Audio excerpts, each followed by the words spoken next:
Welcome to Product Marketing Maestros, Tales from the Front Lines. I'm your host, Nitin Kartik. As Director of Product Marketing, I've always found that real world case studies are truly the litmus test for the effectiveness of any product marketing strategy. And that is why in this show, we dive into the minds of industry titans as well as rising stars, unpacking their expertise in action packed 15-minute episodes, showcasing the power of product marketing through real world case studies. And today we are joined by none other than the product marketing maestro himself, Harvey Lee. With over 25 years in product marketing roles for companies such as Virgin, Microsoft, Kaspersky, Avast, Seiko Epson, and others, Harvey has a track record of helping businesses of all shapes, sizes, and growth stages find the true value of their product or service. Harvey has helped organizations sell over 50 million units of their product, generate over $1.5 billion in annual revenue, and he has traveled over 93,000 miles a year, partnering with stakeholders to deliver game changing results. Harvey, it is an absolute honor to have you on the show. Welcome. Thank you very much. It's a pleasure to be here. That's quite the intro. Hey, your reputation precedes you, Harvey. There you go. Yeah, there you go. Okay, cool. So, Harvey, without further ado, as promised, let's give our audience some actionable insights that leverage a real world case study from your vast experience. And let's, Harvey, use the STAR framework. So, we'll talk about the situation, we'll talk about the targets, we'll talk about some of the actions, and of course, we'll talk about the results. So, with that, Harvey, please tell us, pick a situation from your experience and tell us a little bit about that situation. Thanks. Well, I think one of the most relatable and well-known battles in the market that I personally had been very involved with, and I've got to go back about 20 years, is the battle between Microsoft and Sony, or specifically, I should say, the battle between Xbox and PlayStation. So I think one of the things to understand about the situation is why and how did Xbox get approved? Because it's the kind of thing that isn't really broadly shared, or should I say, at least put into context. And this voice picked up at the back of the room and said, well, what about Sony? And that kind of stopped the discussion, and Bill and Steve, the story goes, Bill and Steve looked at each other and went, yeah, what about Sony? And they were questioning themselves, oh, yeah, what about Sony? And this technical guy, senior guy at the back of the room said, you know, Sony is slowly taking over the living room.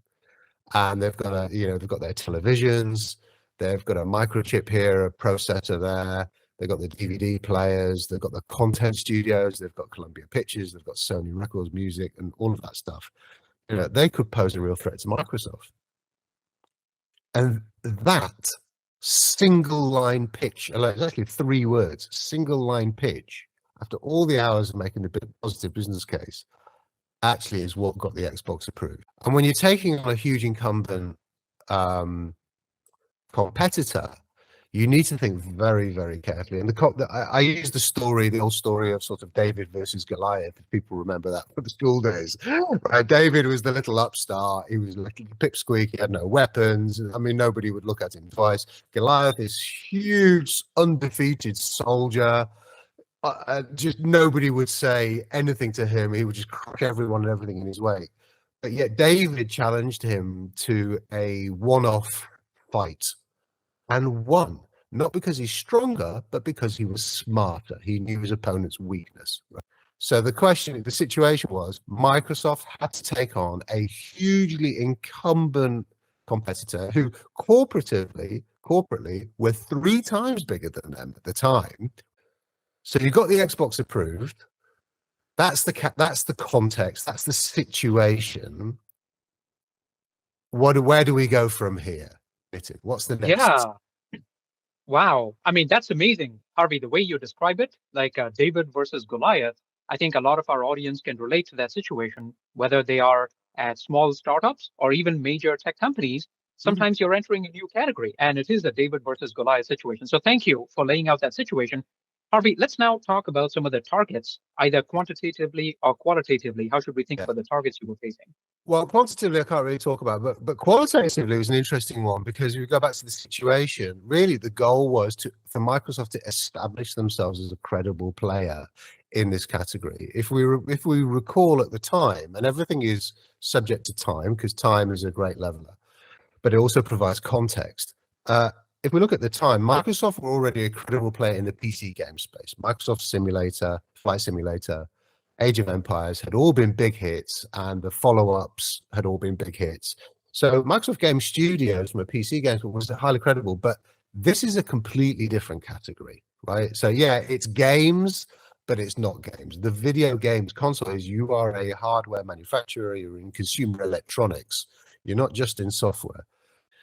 So really, the most important thing here was establish yourselves in the category and don't let Sony run away with this generation. That was the number one. Because PlayStation 2, by the time the first Xbox would launch in America, would be 10 million units ahead already. So they're already 10 million units ahead, and we're still in the starting blocks. So missing the launch day again was not an option. So just staying in the game was good enough. Being a well-established, credible market entry really was good enough. Yeah. Wow. So I think that's amazing. So we've talked about the situation, entering a new category, the targets, which is just earning credibility as a player, right? Because Mm, people often think of, oh, the usual suspects, those are the players, but no one thought of Microsoft as a player in the space. So yeah. that's wonderful. So we've talked about situation and targets. Next is the meat and potatoes, Harvey. So tell us, what were some of the actions that you and your team took to make some of this happen? Yeah, so I worked in the European team, not in the head office team out in Redmond, Washington. So what steps did we take in Europe? Well, in the US, they had a very successful launch, and to put some context around the timing of the about how challenging it is, not just for the category entry or for the physical manufacturing, what we had to do. The backdrop was 9/11 had just happened 8 weeks earlier. So just to put you into a time and a place and a Wow. mindset of where everybody in the world was, especially those in the States and especially those in New York, because the launch was in New York in Times Square. Oh, wow. It was at Toys R Us, if everybody remembers that. It was at the Toys R Us store in Times Square in November 2001.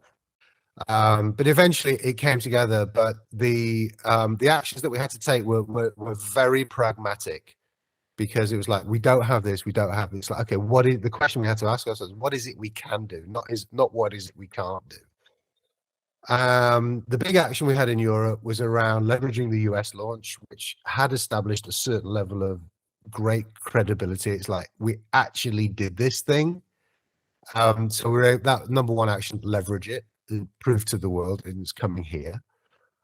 Number two was make sure it was a pop culture phenomenon, in terms of its launch. The launch was massive. We had our launch day the evening of the 14th March 2002. It was at the Virgin Megastore in the center of London, and Richard Branson showed up, as he does. Oh, Because wow. he's a magnet to anything that's a publicity machine. All the daily newspapers, well, in the days that we had daily newspapers, were there. They were queuing up around the street. It was years before the iPhone, but you would think the first iPhone was launching. It was a ticker tape, red rope, red carpet affair all the way down the streets. So really, the action that we took is to launch and launch big, right? To announce the Wow. fact we're here, um, to make sure that our category entry didn't go over people's heads and that people knew we were coming, and to leverage the success that the US team had built up, with the backdrop of the worst possible backdrop you could possibly imagine in history, never mind video games.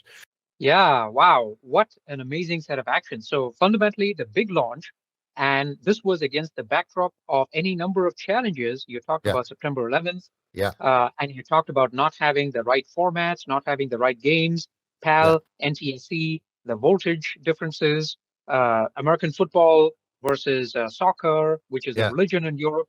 This reminds me, Harvey, of an important lesson in work and in life, which is we go to war with the army we have, not the army we wish we had. And it sounds Correct. certainly, Harvey, that you and your team went to war with the army you had, and you actually, I believe, claimed a kind of a victory. And that actually gets us to our next section. Now Yeah. that we've talked about the situation, the targets, the actions, Yeah. you've already alluded to some of the results, but tell us a little more, Harvey, about some of the results, especially that you are most proud of from this experience. Well, I think the most. I know this sound a bit weird, but just surviving it. From a results point of view, there's two lenses in which we can look through. There's the results of that specific generation, that 4 years of the first Xbox, because of course there was more generations after that. Or we could look at what the results are now, right? Um, and I think let's just touch on both of them if we can, because I think it would be wrong to look at the results, just the first one in isolation, because actually it's not an active reflection of where the platform is now. So where did we finish the generation? So the generation of the first Xbox finished early. The reason it finished early is it was hemorrhaging money. It was scheduled to lose a lot of money. It lost three times more, maybe even a bit more money than was budgeted. It got repositioned as the shooter box because we didn't have the titles. We only had one hero title, which was Halo, that people were just going on and on about. And we didn't, for lots of other reasons around positioning and replenishment and fulfillment in the portfolio, we didn't have the games that we needed when we needed them with the frequency that we needed them. So the box got repositioned. We went to the Japanese market with an aspiration of really establishing ourselves. Obviously, Japan is the home of modern video games. And we got more than a bloody nose. I'd say that we got a full frontal kick in the face repeatedly by the market there as a foreign entity. And we finished that generation with less than 2% market share. I mean, it was a bloodbath. It was horrible, right? And the company learnt its lessons and had massive success in the next 7 years with the Xbox 360. That finished in Northern Europe as the number one video games console, according to GfK. It had the largest share of wallet, larger than Nintendo and Sony combined. We won the next generation. Now, think about these numbers. Let's finish on here. We started Xbox in 2001, 2002 with $0. It made nothing. In fact, it cost billions, sunk cost billions. By the time I left 12 years ago, my personal P&L line for my hardware line, just in Europe alone, per year was $1.5 billion, right? Amazing. Just Oh my mine, God. just mine, right?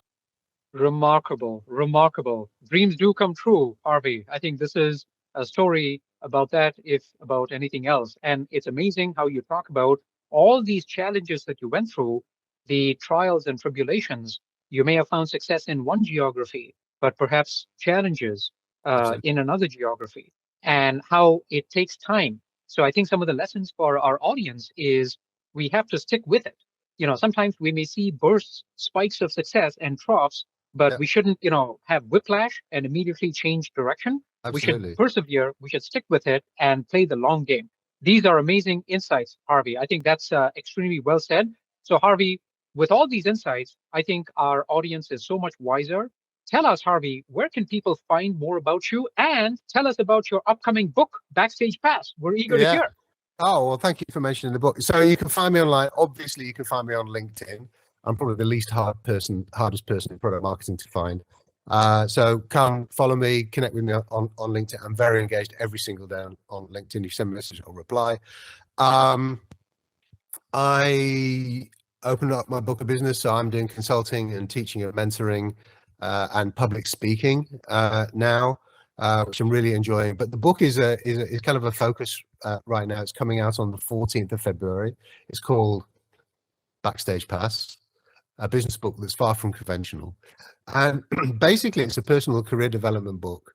And it's wrapped around true rock and roll and video game stories, some of the things I've just touched upon in the things that we've talked about. And it's my story from school all the way through to about 10 years ago, including all three generations of Xbox, all my tour stories and war stories in the music industry, which I spent 20 years in. I've been told it's very, very different. That's why I call it 50% rock and roll, 50% business, 100% true. I don't know when you're listening to this. It's out on the 14th of Feb. You can pre-order it on all the usual suspects, wherever they sell good books, which is Amazon, Barnes and Noble, in the UK, Waterstones, you name it, it's available everywhere. It's available for pre-order, and it's on all 4 formats on the same day. So it's hardback, paperback, ebook, Kindle, and audiobook as well. Absolutely fabulous. Absolutely fabulous. For those of you who are not yet familiar with Harvey Lee, which is quite surprising, do check him out on LinkedIn. And if you're interested in learning about some of the secret sauce that makes Harvey Lee tick, check out his upcoming book, Backstage Pass. And as Harvey mentioned, he also does consulting. So if you have a question and you want to reach out and tap the most brilliant brains in product marketing, you can look no further than Harvey Lee. So Harvey Lee, once again, thank you so much. My friends, with all the insights that we've gained today, let's go and make the magic happen.